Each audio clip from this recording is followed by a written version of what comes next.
মুসলমান আছি আমরা অনেকে, আবার অনেকে আছি মুসলিম আর মুমিনের মধ্যে অনেক সময় পার্থক্য করতে পারিনি। প্রথম দাবিটা হলো ঈমান আনার জন্য। আল্লাহ পাক বিভিন্ন জায়গার মধ্যে বলছেন, ইয়া আইয়ুহান নাস, হে মানুষেরা। সম্বোধন করেছেন সবাইকে, কাফের, মুশরিক, বৌদ্ধ, খ্রিস্টান, ইহুদি, যত জাতি আছে সবাইকে সম্বোধন করে বলছেন ইয়া আইয়ুহান নাস,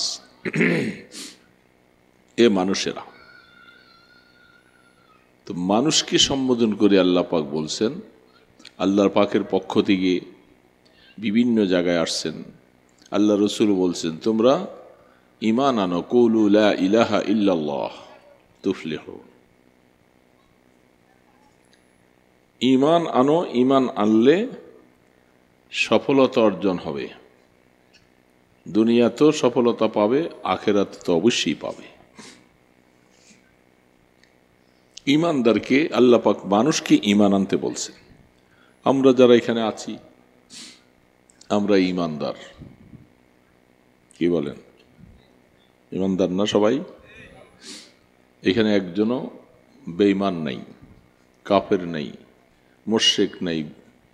কিন্তু আমাদের মধ্যে আইসা আল্লাহ পাক একটা ভাগ করেছেন। আমরা তো মুমিন, যারা ঈমানদার তাদেরকে বলে মুমিন, আর আরেকটা শব্দকে বলে মুসলিম, মুসলমান। এটা আমাদের কাছে বহুল পরিচিত একটা শব্দ। জিজ্ঞাসা করলে আপনি কি, আপনি মুসলমান? হ্যাঁ। আনতা মুসলিম। তাহলে একটা মুমিন আরেকটা হলো মুসলিম। শব্দ কয়টা হলো? দুইটা হলো। আল্লাহ পাকের ভাষার মধ্যে দুইটা। প্রথম অবস্থায় মানুষকে বলছে, আগে তোমরা কাফের কুফরি ছেড়ে দিয়া আগে মুমিন হও, ওই ঘরে ঢুকো। মুমিন হয়ে যাওয়ার পরে আরেকটা সম্বোধন আল্লাহ পাক বলেছে, এই পর্যন্তই ক্ষান্ত হলে চলবে না, তোমার রাস্তা আরো পাড়ি দিতে হবে, সামনে আগাও। সেটা হলো মুসলিম। খুব বুঝতে হবে, অল্প সময় কথা। কাফের মুশরিককে কি বলছেন আল্লাহ পাক? তোমরা কি হও? বলেন না, তাইলে বুঝবো আমি, আপনারা বুঝছেন। কি হও? মুমিন হও। মুমিনদের কি বলতেছে? তোমরা মুসলিম হও। তিনটা হলো না? কাফের ছিল একটা, সেখান থেকে ঢুকলাম কোথায়? ঈমানের ঘরে। ঈমানের ঘরে ঢুকার পরে আল্লাহ পাক এ পর্যন্ত ক্ষান্ত করেন নাই। আল্লাহ পাক বলতেছেন, না, তোমার ডিগ্রি আরো বাড়াইতে হবে, তোমার মধ্যে আরো কিছু ডিগ্রি বাড়াতে হবে। সেই ডিগ্রিটা হলো মুসলিম, তুমি মুসলিম হও। শুধু ঈমানের উপরে বসে থাকলে পুরাপুরি কামিয়াব হলে না। হইবা কখন? মাঝখানে কিছু হজবরল শাস্তি এগুলি ভোগটোগ কইরা তারপরে ঈমানের উসিলায় একদিন হয়তো নাজাত পাওয়া যাবে। মাঝখানে অনেক ঝামেলা আছে, যেমনটা বিভিন্ন হাদিসের মধ্যে আছে যে আল্লাহ পাক কিয়ামতের ময়দানে এক জাররা পরিমাণ ঈমানদারকেও শাস্তি ভোগ করার পরে জাহান্নাম থেকে মুক্তি দিবেন। তবে মাঝখানে কি হলো? শাস্তি ভোগ করা লাগবে। এটা দুনিয়ার শাস্তি না, জাহান্নামের শাস্তি। বড় বড় ব্যাপার। এই তোমরা কথা বলছ, উঠে যাও। থাক থাক থাক, কথা বলো না, চুপ করে বসে যাও, শোনো। তো এই জন্য ঈমান আনলে, ঈমানের যে হাকিকত আছে, হাকিকতটা পুরোপুরি হবে মুসলিম হলে। ঈমান যা চায় সেগুলি কোরআন শরীফে আল্লাহ পাক বলতেছেন, সমস্ত ঈমানদারকে বলতেছে ঈমান আনার পরে প্রথম কাজটা নামাজ। ইমানদারের ইমান গ্রহণ হলো কিনা এটা কলবের মধ্যে হয়। ইমানটা অর্জন হয় কিসে হয়? কলব। এই কলব থেকে ইমানটা বাহিরে প্রকাশ হতে হবে। আমার ভিতরে যে ইমান আছে এটা তো দেখা যায় না, ইমান দেখা যায় না, কিন্তু ইসলাম যেটা এটা দেখা যাবে। সেটা হলো ইমানদার ইমান আনলো কিনা সেটার বহির্প্রকাশের জন্য আল্লাহ পাক বিভিন্ন জায়গায় বলতেছেন, কদ আফলাহাল মুমিনুন আল্লাযীনা হুম ফি সালাতিহিম খাশিউন। মুমিনদের কি বলছে? মুমিনরা সফলতা অর্জন করবে। ওই যেটা একটু আগে বলছি, মুমিন কোন মুমিন? যে মুমিনের ডিগ্রিটা ওই সামনের দিকে চলবে। আবার মুমিনরা সফলতা অর্জন করবে। আল্লাহ পাক বলে দিয়েছেন তাদের সফলতা কি? এরা কিয়ামতের ময়দানে বাস বিনা প্রশ্নে তারা পার হয়ে যাবে। এই লোকগুলি কারা? আল্লাযীনা হুম ফি সালাতিহিম খাশিউন। প্রথম কাজটাই নিয়েছেন ঈমানের ওয়ালাদের, মুমিনদের প্রথম বৈশিষ্ট্য হলো নামাজ পড়া, নামাজ কায়েম করা। যত জায়গায় দেখবেন ঈমানের পরে যে আমলে সালেহ কথা বলছেন, প্রথম কাজটাই হলো নামাজ। তাতে বোঝা যাচ্ছে যেই মুমিন ঈমান আনছে তার কাছে নামাজ নাই, এদের সংখ্যা সমাজে বেশি। হাজারো মানুষ মুমিন লিস্টির মধ্যে আছে, আদমশুমারির মধ্যে মুসলমান বা মুমিনের যে লিস্টিটা সেটার মধ্যে তার নামটা আছে, কিন্তু তার ইসলামে ঢুকার পর যে বৈশিষ্ট্যটা তার মধ্যে থাকবে যে নামাজ, এটা নাই। এই ধরনের সংখ্যা বেশি না কম? অথচ সারা দেশে সব মুমিন, সবাই মুসলিম দাবি করতেছি। মুসলিম দাবি করতে হলে আপনাকে ডিগ্রি ওটা অর্জন করতে হয়।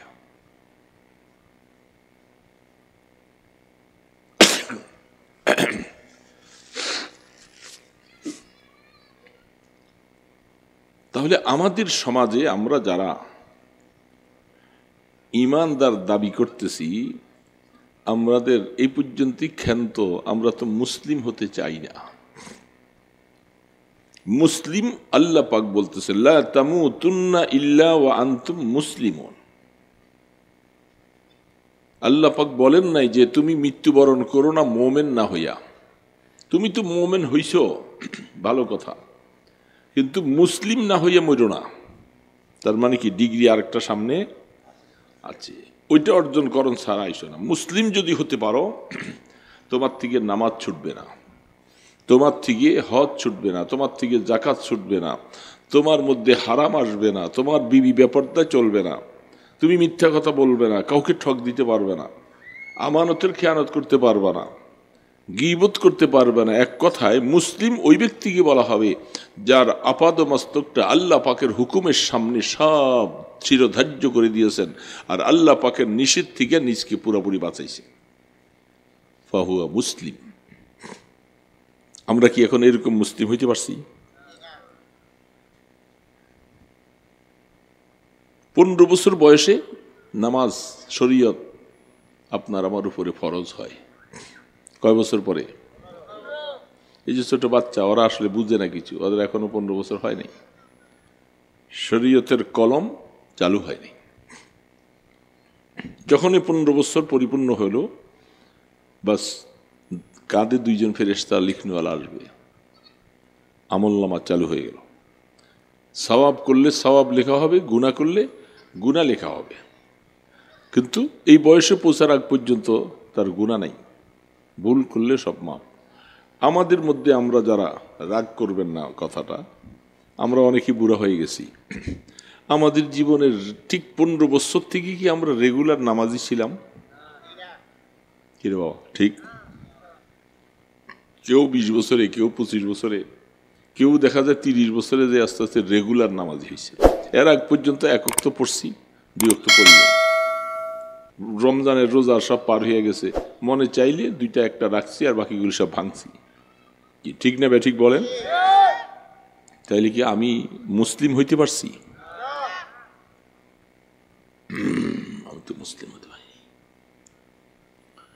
এই জন্য আল্লাহ পাক বলছেন তুই মুসলিম হয়ে আসিস, ওই ডিগ্রিটা অর্জন করো, যে ডিগ্রি অর্জন করলে আমার কাছে তোর বেড়া পার হয়ে যাবে।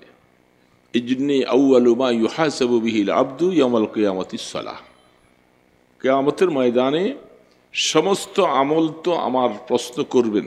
আল্লাহ পাক বলেন প্রথম নামাজটার প্রশ্নটা হবে, নামাজের প্রশ্নটা আগে হবে।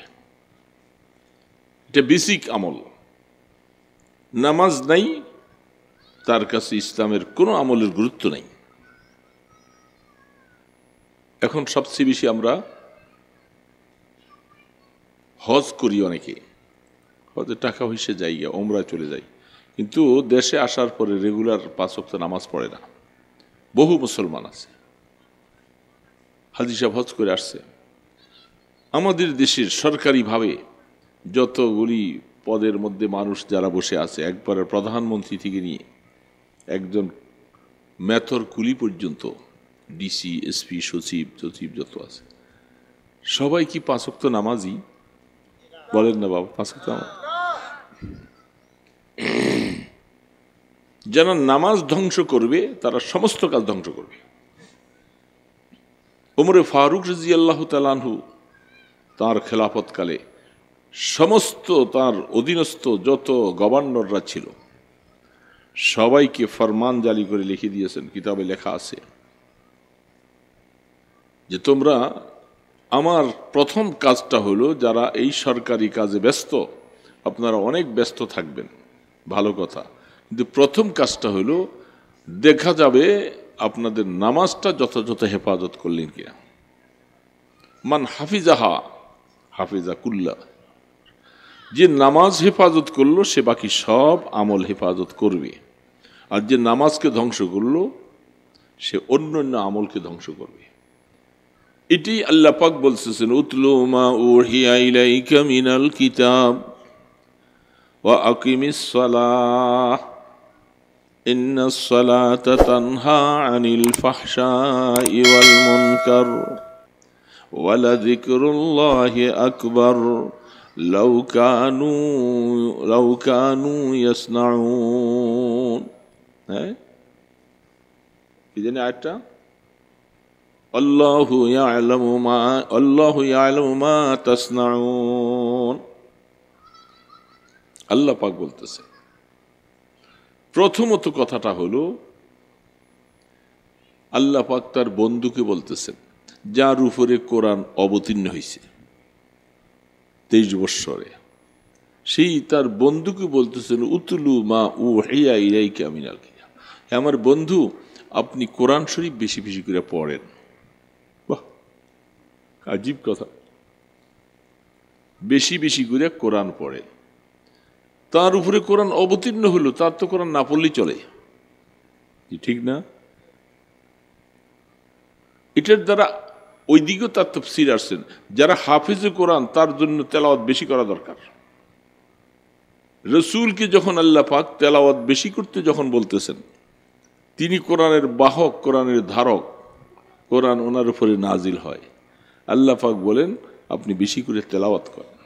এই জন্য আল্লাহ রসুল বেশি বেশি করে কোরআন তেলাওয়াত করতেন, রাত দাঁড়ায় দাঁড়ায় কোরআন তেলাওয়াত করতেন। আমরা মুসলমানেরা যারা আছি, আমরা কয়জনে কোরআন তেলাওয়াত করি? জিজ্ঞাসা করলে, আমি অনেক জায়গায় মাহফিলে প্রোগ্রামে গেলে জিজ্ঞাসা করি, আজকে সূরা ইয়াসিন কয়জনে পড়ছেন দেখি হাত দেখার। এই 2-4টা হাত উঠে। বললাম যে শুক্রবার দিন সূরা কাহফ কয়জনে পড়ছেন? মোটেই না। সেখানে কিছু আলেমও থাকে, তারা পড়েই নেই। তাছাড়া সবাই কি তেলাওয়াত জানে না? এরকম কিছু কিছু আছে তেলাওয়াত জানে কিন্তু গাফেল, তেলাওয়াত করে না। ফজর নামাজটা কোনো পড়তে পারলে হয়তো হাঁটতে বাইরে যাব, আইসা বিভিন্ন কাজ করবে, চাটা খাইয়া বাস ঘুমিয়ে যাব, তেলাওয়াত নেই। কি বলেন, ঠিক না ভাই? ঠিক বলেন। মুসলমান এখন আমরা তেলাওয়াত ছেড়ে দিছি। আল্লাহ তার বন্ধুকে বলতেছে তেলাওয়াত করেন বেশি করে, আর আমরা আলেম ফাজেল সবকিছু, কথায় পণ্ডিত কিন্তু তেলাওয়াত নাই। বহু মানুষ এই জামানার মধ্যে আফসুস, এগুলি আপনাদের কাছে বললে অনেক সময় নিজের কাছে খারাপ লাগে। আমাদের বহু ইদানিং কিছু আমাদের আলেম যারা নতুন নতুন ফারেগ হইতেছে, আফসুস এরা তেলাওয়াত করে না, নামাজটা ঠিক মতো পড়ে না। বহুত ফারিগিন আছে, আফসুস লাগে। কারণ রাত ভরে আইসা শুইয়া শুইয়া কাল ফেসবুক দেখে আর এই মোবাইল একটা মোতালা করতে থাকে। দোস্ত, এটা দেখতে দেখতে দেখতে দেখতে রাত্রে 2টা 3টা বেজে যায়, এরপরে ঘুমায়। তো ওই সময়টা সে ফজর পড়বে কি? ঘুম তো ভাঙে নাই। ঘুম তো এটা আল্লাহ পাকের একটা বড় নেয়ামত। আপনি ঘুম যাবেন না, শারীরিক অসুস্থ হয়ে যাবেন, সময় মতো ফজর পড়তে পারবেন না। এখন এরকম বহু আলেম ভাইয়েরাও আছি যারা আমরা তেলাওয়াত করি না। আল্লাহ পাক কি ছেড়ে দিবে? ছেড়ে দিবে না। তোমাকে আমি আল্লাহ এত নেয়ামত দিলাম, তুমি সেই নেয়ামতের কি শুকর আদায় করছো? যেহেতু আল্লাহ পাক বলতেছে উতলু মা উহিয়া ইলাইকা মিনাল কিতাব, আপনার উপরে যে ওহী আসছেন, আমার বন্ধু আপনি তেলাওয়াত বেশি করেন।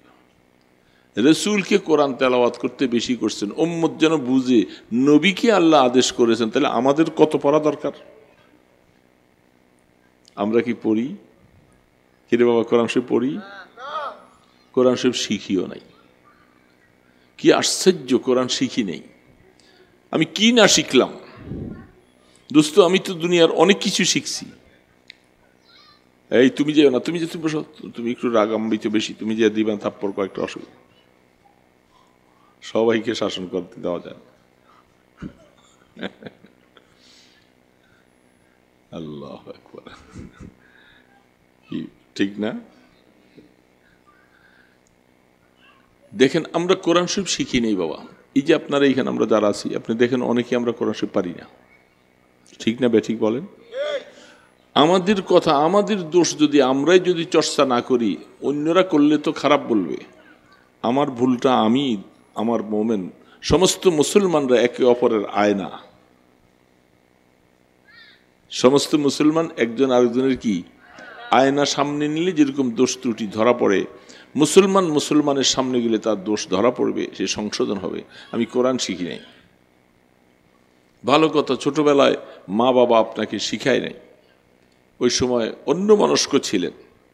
বড় হবার পরে তো আপনি ইঞ্জিনিয়ার হলেন, ডাক্তার হলেন, আপনি আপনার বড় ব্যবসায়ী হলেন, বড় কৃষক হলেন, অনেক ব্যবসায়ী হইলেন, আপনি সব কিছু বুঝতেন। আপনি বড় হইয়া কি আপনি বুঝতে পারেন না যে আমারটা কোরআন শরীফটা পড়া দরকার ছিল? তা তো করলাম না। আহা, কি বলবো আপনাদেরকে, কি নেয়ামত আমরা হারাইছি। প্রত্যেকটা অক্ষর তেলাওয়াত করলে সওয়াব আর সওয়াব, সওয়াব আর সওয়াব। এই নেয়ামতটা নেই। সকালবেলা যে সূরা ইয়াসিনটা পড়লো, ওনার আমল নামায় কত সওয়াব দেখছেন? এত বড় সূরা ইয়াসিন, কত অক্ষর, আমি তেলাওয়াত জানলাম না। দুইজনে মসজিদে নামাজ পড়লাম, নামাজ পড়ে একজন সূরা ইয়াসিন পড়লো বাসায় গিয়ে বা মসজিদে পড়লো, আর আমি হাঁটতে বাইরে গেলাম। নামাজ তো পড়ছি দুইজনের সমান, কিন্তু উনি তো সূরা ইয়াসিন পড়ে তার ডিগ্রি বাইরে গেছে, অনেক বাড়ে নাই। আমি অনেক পিছনে পড়ে আছি। তো দোস্ত, আমি কেন কোরআন শরীফটা শিখলাম না? কেন শিখিনি? আল্লাহ পাকের দেওয়া চিঠিটা, এত বড় একটা মূল্যবান জিনিস আল্লাহ দিয়েছেন, কি মজা, কি নিয়ামত। দেখেন না, রমজান মাসে সারাদিন কষ্ট করার পরেও হাফেজ সাহেব যখন তেলাওয়াত করতে থাকে, মজাই লাগে। কি বলে, মজা লাগে না? মজাই লাগে, মজাই লাগে। কোরআন তেলাওয়াত এটা আল্লাহ পাকের কথা, যেহেতু কোরআন তেলাওয়াত মজা লাগবে, পরিষ্কার হবে। তো আমরা কোরআন শরীফটা শিখি নেই। আমরা আমার ব্যবসা বাণিজ্য, বিল্ডিং, দালান কোঠা, মাতবরি, সর্দারি, এগুলি নিয়ে আমি তৃপ্তি লাভ করেছি, বাস যথেষ্ট হয়ে গেছে। আমি তো হাজি সাহেব, আমি হজ করেছি এবং অনেক সময় জাকাত দেই, মসজিদ বানাইছি, হ্যাঁ, এগুলি অনেক কিছু করলাম। কিন্তু আমি আমাকে বানাইছি কিনা, আমি যে মুসলমান হইয়া আল্লাহ রসুলের উম্মত হইলাম, আমি নিজে তো বলি নাই। আমি পারলাম না সূরা ইয়াসিনটা শিখতে, আমি পারলাম না 2টা সূরা শিখতে। আহা আফসুস। এই জন্য এখানে যে মুরব্বীরা আছেন, বাবাজিরা আছেন, আমি পরামর্শ হিসাবে একটা কথা বলবো। লম্বা লম্বা কথা, অনেক কথায় আছে, স্বল্প পরিসরে আমি কয়েকটা আমলের কথাই বলতেছি, শুধু বহুত কথা আছে, সেগুলোর দিকে যাব না। সকালবেলা মসজিদে যারা যাই, মসজিদে যে জামাতে নামাজ পড়ি, এখানে আসেন না কিছু লোক যাদের মসজিদ কাছে, নামাজ পড়ার পরে আপনি ইমাম সাহেব হুজুরকে একটু বলেন, হুজুর আপনি তো সূরা ইয়াসিন পড়বেন, আপনার সওয়াব হবে, আমাদেরকে একটু তেলাওয়াত শোনান, আপনারটাও হয়ে গেল, আপনি তেলাওয়াত করলে আমরা বসে বসে শুনবো, শুনলে আমাদেরও একটু সূরা ইয়াসিন পড়ার সওয়াব হবে। এটা কি বলতে পারেন না? এটা বললে কি ইমাম সাহেব শোনাবে? শোনাবে না? এই কাজটা কি আমরা করতে পারি না? অনেকেই সময় দিতে চায় না, সালাম ফিরে এলে ফুরফুর করে বেরিয়ে যায়, কিছু তসবিহ তাহলিল পড়বে। তারপর এই জন্য সূরা ইয়াসিনটা আমি শিখতে পারি নাই। ঘরে যে নিজের পুত্রবধূ সে সূরা ইয়াসিন পারে, মা তুমি সকালবেলা আমার নাস্তা বানানো লাগবে না, তুমি সূরা ইয়াসিনটা একটু পড়ো, আমি পাশে বসে বসে শুনি। পারেন না বলতে?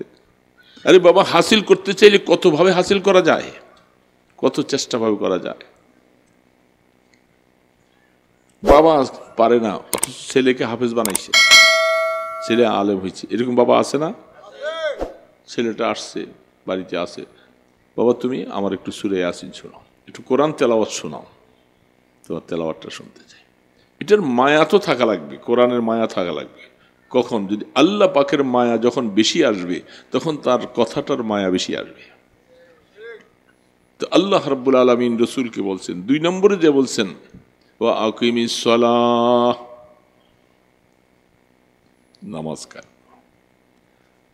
নামাজ কায়েম করেন। আহা কত ফিতনা এই জামানায়। সকালবেলা সেই উত্তরবঙ্গে পোরশা থানা, নওগাঁ জেলায় ফজরের পরে অনেক বড় বড় আলেম ওলামারা, বড় বড় মুহাদ্দিস মুফতি সাহেবেরা সবাই বসছে, আমি চলে আসবো, সফর ছিল সেখানে। কিছু দুঃখের কথা ওনারা শুনাইলেন, শুনে আমার কাছে খুব দুঃখ লাগছে। এখন আমাদের দেশে আহলে কোরআন নামে একটা দল বাইরিছে, আহলে কোরআন।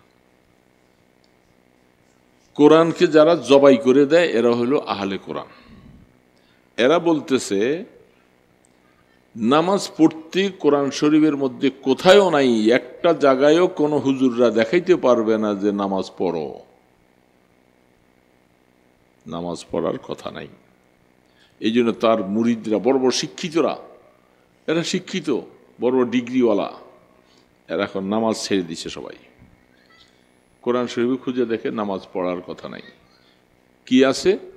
আকিমুস সালাহ, নামাজ নয়, কায়েম করো। সালাত অর্থ দোয়া। সালাতের 4টা অর্থ আছে। সালাত অর্থ দুরুদ, সালাত অর্থ নামাজ, সালাত অর্থ দোয়া। কিন্তু তারা ওইটা নিয়ে নিছে সালাত অর্থ দোয়া, অর্থাৎ বাস দোয়া করবা, নামাজ পড়া লাগবে না। এখন এই আহলে কোরআন যারা বিশাল এক নাফরমানরা, অনেকগুলি যুবকদের মাঝখানে এই তাদের এই মিশনটা চলছে। হাজারো যুবক, শিক্ষিত সমাজ, এরা নামাজ ছেড়ে দিচ্ছে। দলিল কি? কোরআনের মধ্যে নামাজের কথা নাই।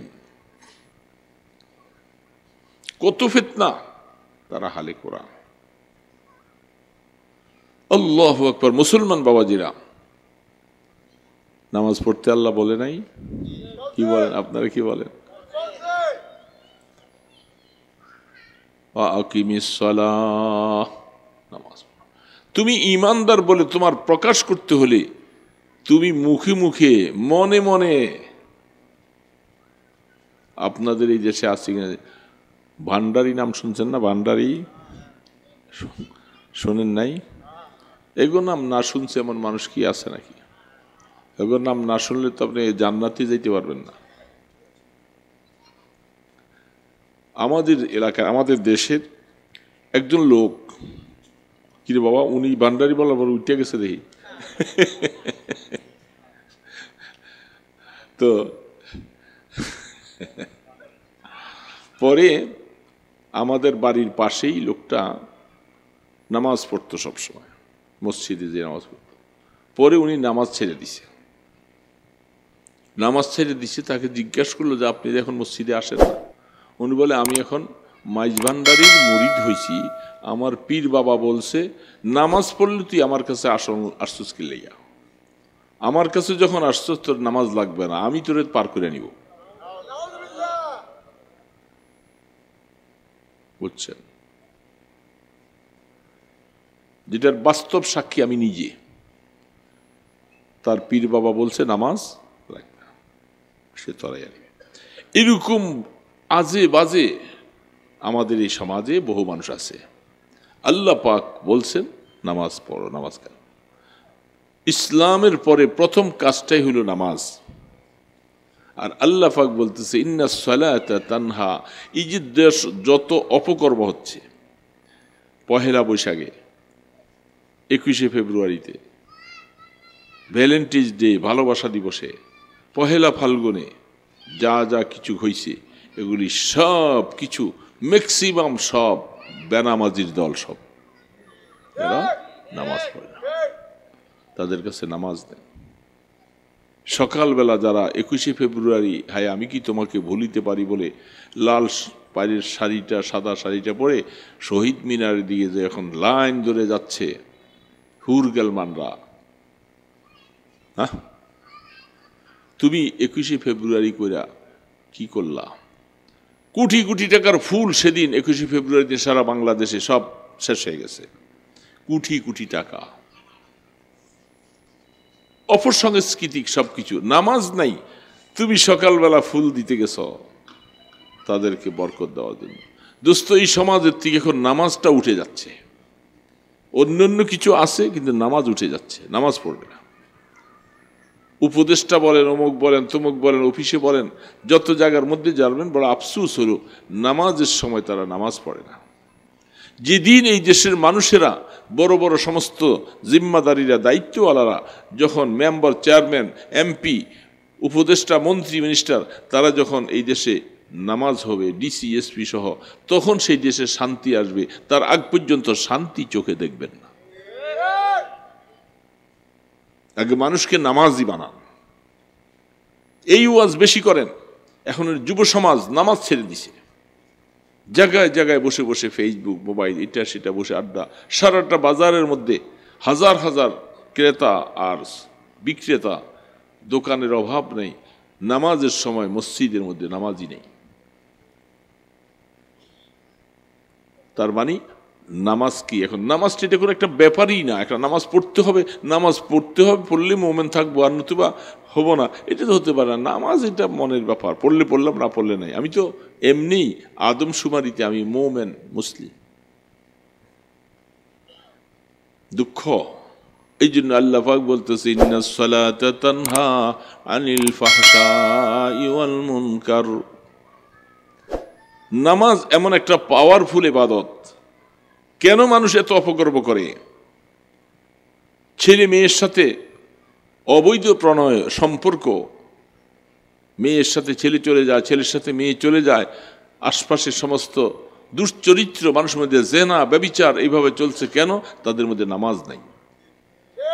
কারণ আল্লাহ পাক বলছেন নামাজ যদি কেউ পড়ে থাকে, সে ব্যভিচার হতে পারে না, সে জিনাখোর হতে পারে না, সে অপকর্ম করতে পারে না, কারণ তার মধ্যে নামাজ নেই। এই জন্য মানুষকে নামাজি বানান। সমাজে বাজারের সবচেয়ে বড় কাজ হলো নামাজ। নামাজ পড়ে আপনার ব্যবসাকে কেন্দ্র করে আপনি নামাজ ছেড়ে দিলেন, অথচ কাস্টমার ছাড়লেন না। এরকম আছে নাকি আপনার বালাসুর বাজারে? অনেকদিন আগের একটা কথা আমি বলতাম। হাকিম মোহাম্মদ থানভী রহমতুল্লাহ আলাইহি, নাম শুনছেন ওনার? শুনেন নাই? কেটা কেরা? আশরাফ আলী থানভী রহমতুল্লাহ আলাইহি নাম শুনেন নাই? কে কে আছেন দেখি? আপনি শুনেন নাই? তা আমি কি বলতেছি এই যদি বুঝেন নাই, আমি দেখলাম যে আপনার ওয়াজকে আসলে মনোযোগ সহকারে শোনেন কিনা। হাকিম মোহাম্মদ থানভী রহমতুল্লাহ আলাইহির নাম আমরা সবাই শুনছি। একজন আল্লাহওয়ালা বুজুর্গদের নাম শুনলো বরকত হবে, ফায়দা হবে। বন্ডদের নাম শুনলে বরকত হবে না, ঈমান হারা হয়ে যাবে সেখানে। তিনি বলতেছিলেন দিল্লিতে একজন ব্যবসায়ী, ঘি ব্যবসায়ী, অনেক বড় ব্যবসায়ী, মুসলমান, হিন্দুরাও আছে অনেক বড় বড়। একজন কাস্টমার আসছেন হিন্দু, সে ওনার থেকে 40 মণ ঘি ওই সময় কেনার জন্য দরপত্র করতেছে। কয় মণ? আপনাকে এদিকে তো আপনারা ঘিটি, কারণ আপনাকে ভাগ্যকুলের ঘি, মিষ্টি, অমুক তমুক, এটা সেটা কত কিছু, আপনার ঘি চিনেন না। সে 40 মণ ঘি দাম করেছে, লেনদেন হবে, টাকা পয়সা দিবে ইত্যাদি, নিশ্চয়ই অনেক লাভ হবে, খরিদ্দারও লাভ হবে, বিক্রেতাও লাভ হবে, লাভবান হবে। এমন সময় মসজিদে আজান হলো। আজান হওয়ার পরে ওনার এগুলি হিসাব নিকাশ করে মাল বুঝাই দিতে গেলে অনেক সময় লাগে। মহাজন সাহেব বলছে, ভাই এই যে নেন আপনার টাকাটা, আমি বুঝাই নিতে পারলাম না, আপনার কাছে টাকাটা দিয়ে গেলাম, মালটা আমার ঘরে রয়েছে, নামাজের টাইম হয়ে গেছে, আমি ওযু করব, জামাত ধরব, আমি আপনার জন্য আর এখন সময় দিতে পারবো না। 40 মণ ঘি ওই জমানায় বিক্রি করলে ভালো একটা প্রফিট হবে। এত বড় লাভটাকে উনি ছাইড়া দিয়া, উনি টাকা ওর কাছে দিয়া উনি মসজিদে চলে গেছে। দেখেন মুসলমান কাকে বলে। মসজিদে অজু ইস্তেঞ্জা সাইরা নামাজ পড়া তসবি পাঠ করে খাতিল জামাম আসছে দোকানে, আইসা দেখে যে ওই হিন্দু খরিদ্দার ওই বেটা বইয়া রয়েছে, এখন এত আর নামাজ নেই, এতক্ষণ ঘুরছে, পায়চারি করছে, আর 2 আঙ্গুলের চিপার ওইটা মাঝে মধ্যে একটু টানছে। কি ওইটা কি চিনেন না? আচ্ছা, ওইটা টানছে আর ঘুরে গাড়ে। আইসা দোকানদার যখন দোকানে বসলো, আইসা বলে, ভাই আমি তো অন্য কোথাও যাই নাই, ঘিটা আপনার থেকেই নিব। আরে বাবা, এত সময় আপনি বসে রয়েছেন, সময়ের দাম আছে না? আরো কত দোকান আছে, আপনাদের জাতি ভাই তো অনেক দোকান আছে হিন্দু, আপনি বসে রয়েছেন। কয় জি আমি বসে রয়েছি, আমি আপনার থেকে মালটা নিব, এটা আমি সিদ্ধান্ত নিছি। কেন আমার থেকে মালটা নিবেন, এত সিদ্ধান্ত আপনার সময়? পরে দেখেন আসলে এটা একটা আমার ভিতরের কথা, এটা আপনাকে বলি। যেহেতু আপনার থেকে আমি মালগুলি দাম দস্তুর করেছি, আপনি আমাকে মালটা বুঝিয়ে দিবেন। 40 মণ ঘিয়ের মধ্যে কিছু 2 নম্বরই হতে পারে, কিছু ভেজাল মালও থাকতে পারে, মাফি কিছু কম বেশিও হইতে পারে। তো আমার বিশ্বাস হলো যে এই লোকটা তার ধর্মের প্রতি, তার নামাজের প্রতি, তার আল্লাহর প্রতি এত অগাধ বিশ্বাস, সে এই টাকার মায়া না করে সে চলে গেছে তার ডিউটি আদায় করতে। এই লোকটা আমাকে ঠগাবে না।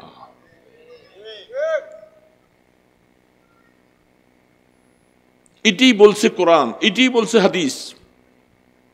মুসলমান, তোমার চরিত্র ঠিক করো, তোমার আখলাক ঠিক করো, তোমার মুআমেলা ঠিক করো, তোমার মুআশারা ঠিক করো, তোমার ইবাদত ঠিক করো। দেখবা অমুসলমানদের কাছে যে দাওয়াত দেওয়া লাগবে না, তোমার আখলাক, তোমার চরিত্র, তোমার আমল দেখে তারা মুসলমান হয়ে যাবে।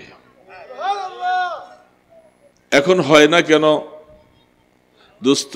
আজ থেকে প্রায় কয়েক বছর আগের কথা,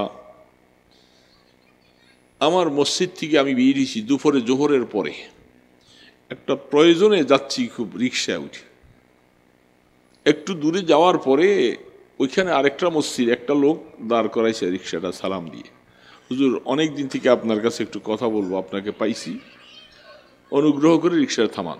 আমি বলছি, বাবা রিক্সা থামাবার সময় নেই, আমি যেখানে যাব খুব তাড়াতাড়ি যাওয়া লাগবে। বলে, তাহলে আমি আপনার পাশে রিক্সায় উঠি একটু। ঠিক আছে, উঠো। রিক্সায় উঠো। সে আমার পাশে উঠছে। উঠার পরে বলতে, আমি একটা কথা বলার জন্য, আমি একটা হিন্দুর ছেলে, মনে রাখবেন কথাগুলি, আমি কথাগুলি অনেক সময় আসে না, সবসময় প্রসঙ্গ আসতেছে। হিন্দুর ছেলে, আমি মুসলমান হয়েছি, অনেক দিন হয়ে গেছে। সে শিক্ষিত ছেলে, ছাত্রদেরকে বেশ পড়ায়, আমার মা বাবা তারা অমুসলমান, আমাকে আল্লাহ পাক তৌফিক দিয়েছেন, আমি ইসলাম গ্রহণ করেছি, নামাজ পড়ি, সব কিছু করি। আমি মনের থেকে বহুদিন পর্যন্ত চিন্তা করতেছি আমার মা বাবাকে একটু দাওয়াত দেই, তারা যদি ঈমানটা গ্রহণ করতো কতই না ভালো হতো। বাবাকে যতবারে বলছি, অনেকবার বলছি, বাবা শুনতে চায় না। একদিন বাবা আমাকে বলে রাগ করে, এই দেখ তুই তো মুসলমান হইছস, যেই দলে গেছস তুই, এরা ভালো মানুষ না। আমার দোকান আছে, যখন নামাজের সময় এরা তো সব যে আমিও নামাজ পড়ি না, আমি অমুসলমান, তারাও নামাজ পড়ে না, এরা সব ব্যবসা নিয়ে ব্যস্ত থাকে, তো কি মুসলমানের দাওয়াত দিতে আসো তুই আমাকে? আমি লজ্জায় পড়ে গেছি। বাস্তব কথা, তোমার বাবা তো ঠিক কথা বলছে, কি জবাব দিবা তাকে? তুমি হিন্দুর ছেলে মুসলমান হইছ, তোমার কাছে তার এত কিছু বলার মতো নাই। দোস্ত, এরকম মুসলমান, এরকম মোমেন হওয়া আল্লাহ চায় নাই। আল্লাহ পাক চাইছিলেন তুমি ওই মুসলিম হও, শুধু মোমেন হইস না। ব্যবসার সময় ব্যবসা করবা, আল্লাহর ইবাদত করবা না তুমি। তোমার মতো তোমার আশপাশে অমুসলমানরা সব যেই ক্যাটাগরি, তোমরাও সেই ক্যাটাগরি, তাহলে তারা কি দেখে তারা মুসলমান হবে? কি দেখা? তুমি বকাটে দুষ্ট।